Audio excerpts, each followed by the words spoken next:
Why does the State of Israel have such a hard time getting a fair hearing in Brussels?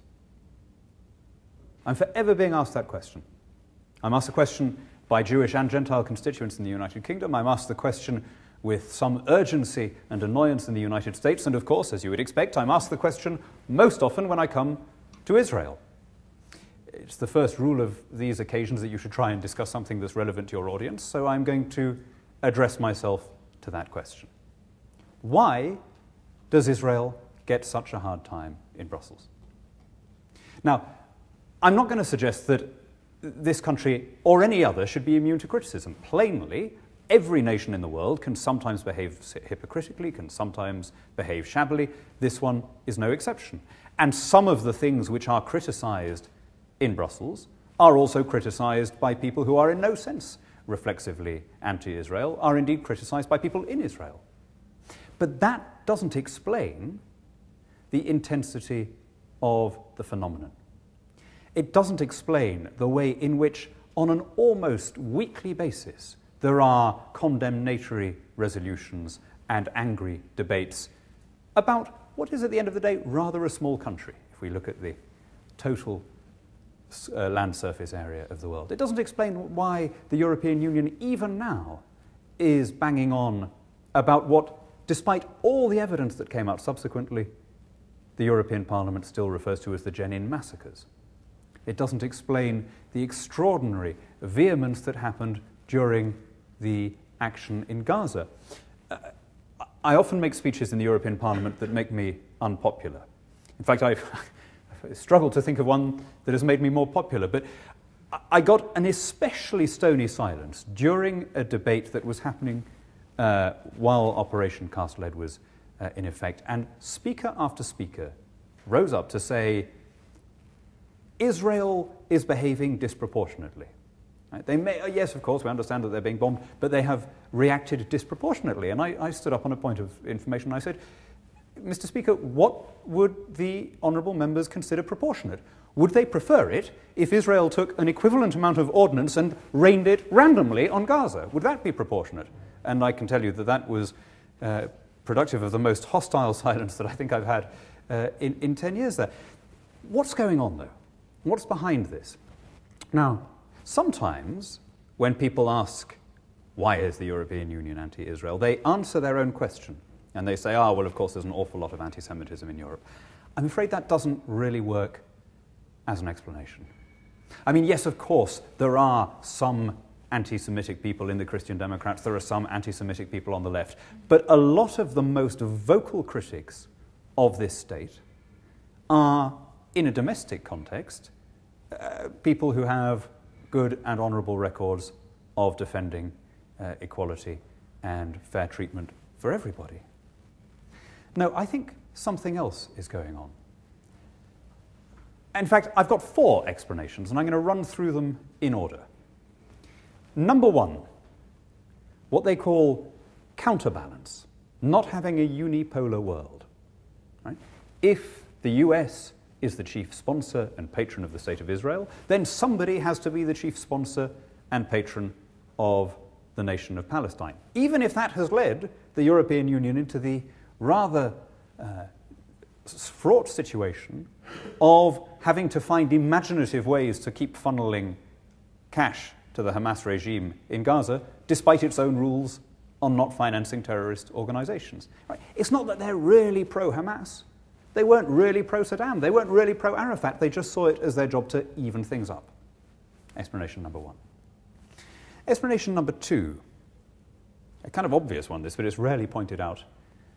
Politicians are very sensitive, oversensitive, to what they imagine to be the concerns of some of their minority constituents.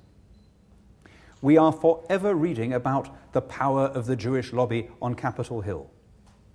It is rarely, if ever, pointed out that there are more than 4 times as many Muslim voters in the European Union as there are Jewish voters in the United States. Now, I've got to say, in my own experience, representing probably 130,000, 140,000 Muslims in the southeast of England, very few of them are more interested in Palestine or Israel than they are in the fact that they're paying too much tax and that their school doesn't have any improvements to show for it and that they're taken for granted and messed around just like the rest of us.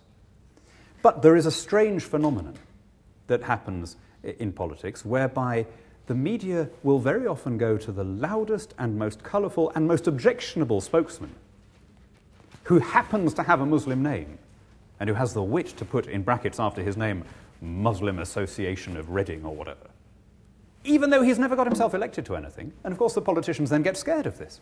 I've got to say, if you look at the Muslim politicians in all three British parties who have actually taken the trouble to get themselves elected to public office and who can point to some kind of elected mandate, you very rarely find that their chief interest is in foreign affairs, or certainly not in Israel, Palestine, or in Iraq, or in Kashmir, or in any of these other issues. And they're much more interested in getting a fair deal for their constituents.